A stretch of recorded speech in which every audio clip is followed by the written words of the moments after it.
Welcome back to the channel. In today's video, I'll be showing you guys the ultimate Anime Vanguards starter guide.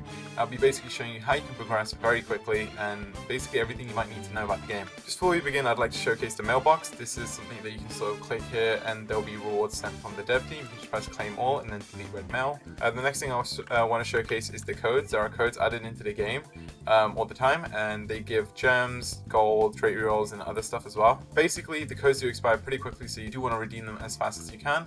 The next thing is the Game Pass coupon. So this is basically just a code as a Game Pass. I'm going to do a giveaway of one of these at the start of every video, and basically what this is just a Game Pass that has been gifted. So if you buy a Game Pass and press gift on it, say we just buy this over here, gift that Game Pass, and then send it as a Game Pass code. So this is the Game Pass we're going to be giving away at the start of this video.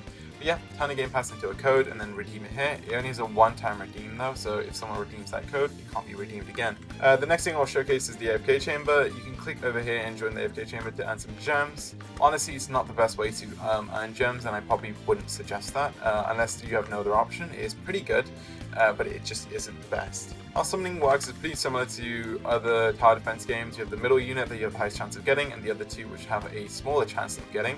You can start on getting shinies at level 10 and also secrets at level 10 as well. The only secret that is in the standard banner is Alucard, and he has a 0.004% chance of obtaining. The next thing I want to showcase is the winter banner. This is just an event banner that can show up, and they'll have their own currency. Right now it is presents.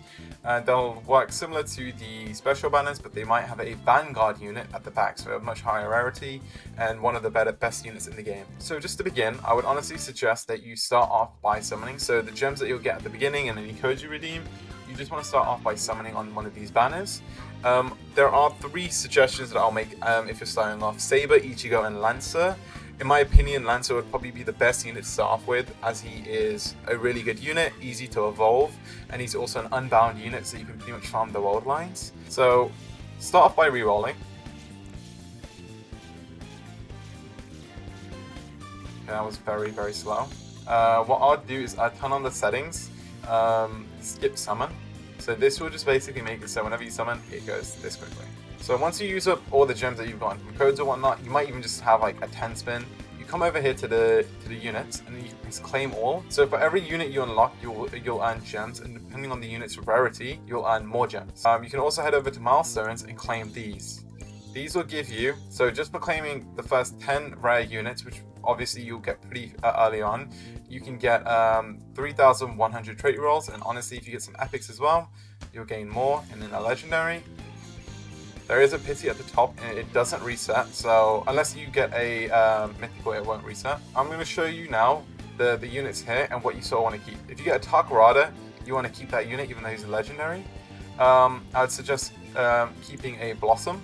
Sakura, she's going to help you heal your units for status effects. And a Sprint Wagon, I'd also lock him too. Starting off, I'd also lock a Killua or someone like that, just in case you get a bit unlucky. And maybe just keep Goku Black, which is one of the better legendaries. You might get a bit unlucky, but as long as you have like a good legendary like Goku Black, you don't really need to worry too much.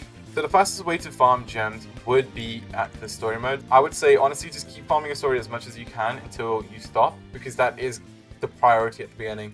The only thing you really want to start off by doing is completing your story. It is really, really important, because that's how you'll unlock all your other features, such as bounties, which give you trait rolls and gems, and all your challenges. So you genuinely need to finish your story as fast as you can. So yeah, I'd say the fastest way to farm gems is story. After that is infinite, world lines, and bounties. If you come over here to world lines, what this is similar to the Infinity Castle and Anime Adventures, but they have effects. So they have weather effects, and one of these weather effects, which is the worst one, is Infinite Tsukiyomi, which basically makes it so only unbound units can be placed, except for farms. That's the only sort of element you can use. Each unit has its own element, and the only element you can place in Tsukiyomi is unbound. Best, I think, starter unbound unit would be Lancer. So if you can get Lancer, I'd say start off with him. You can evolve units over here. Lancer has a pretty easy evolution, as you can just craft his evolution items, which is these. Prioritize getting Lancer as my first mythical if I were you. So as long as they have stars like that, you can fuse other mythicals into each other. Some of them you can't, so if they don't have stars on them while you hover over them, you can't sort of ascend them. What Ascension basically does is if you have a duplicate unit, feed that into another unit and get a slight buff. The next thing I'll show you is the crafting table, so you can actually craft a lucky potion, which is one of the Roblox potions that you can get for free. You can craft other essence stones, which are used for evolution, and you can craft some units evolution items here. And then obviously here you have the evolution. So Sasuke requires these scales, snake scales, that you can get from, if you click on them, it will tell you how you can get them. So Sand Village Legend Stage Act 2, and then it requires these essence stones. The next thing I'll show you is trait rerolls and corruption. Corruption is something you can use to effectively re-roll a corruption on a familiar, so it kind of makes a familiar stronger. Trait rerolls, I wouldn't worry too much. A lot of players are scared to trait reroll because they're worried that they might get a monarch on the wrong unit. You can't really control that. I would generally just start off by re-rolling on any one of your units that you'd like, so any one of your strength units. I wouldn't put too many rerolls in legendaries. I'd focus on the mythicals. But yeah, I'd try and get a fortune on one of these units. So again, pretty quickly, we got fortune on Sprint Wagon.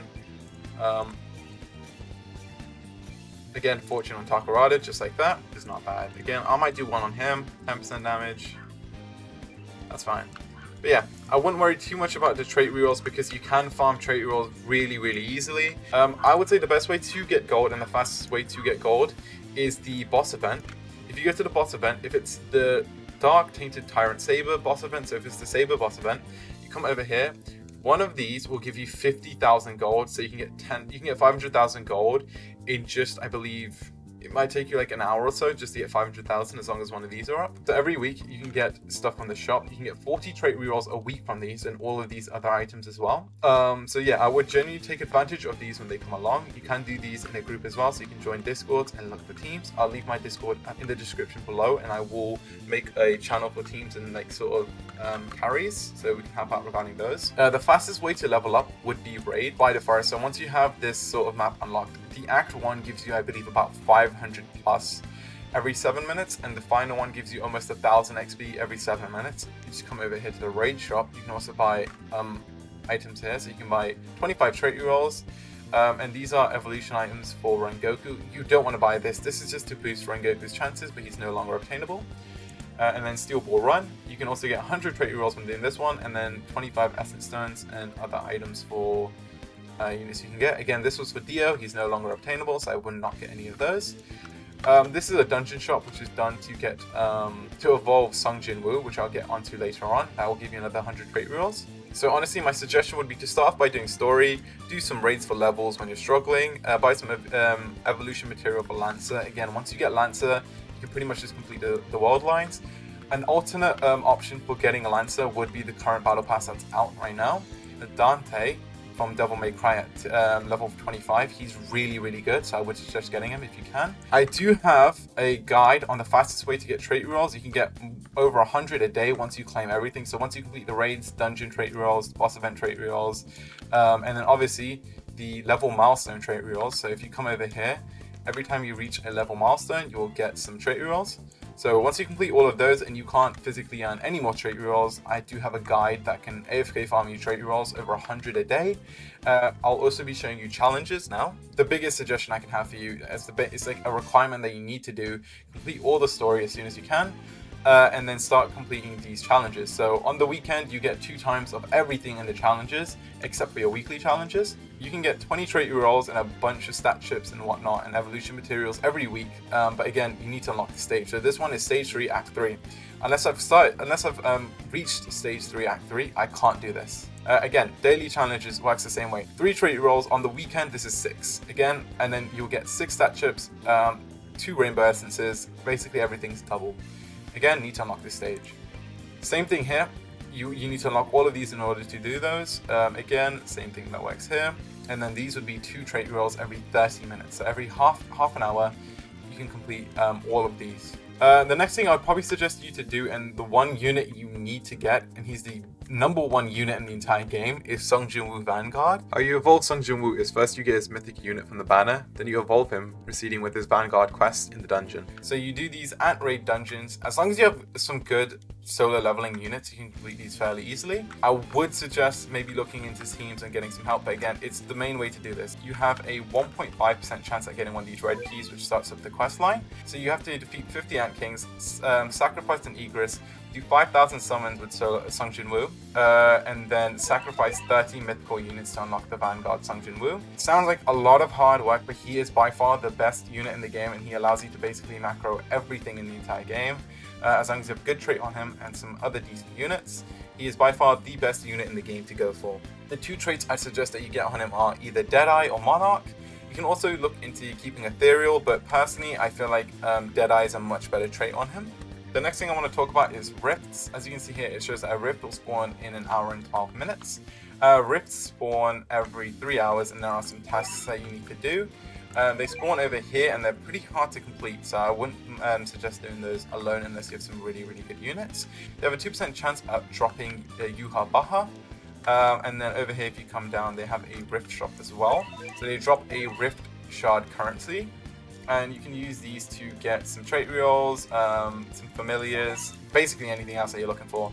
Yuha Baha is a really good unit in the game, but honestly, I would not prioritize him early on. I would probably prioritize getting Sung Jin Woo Vanguard, and pretty much after that, you're pretty much good to go to farm whatever you want after.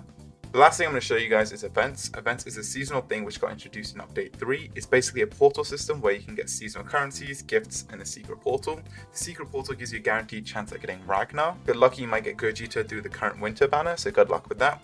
Anyway, I hope you guys found this video entertaining and helpful. If you did, please consider liking and subscribing. It helps out the channel a lot. And join our Discord. We have a bunch of giveaways, and we have a Discord channel there for help if you need it.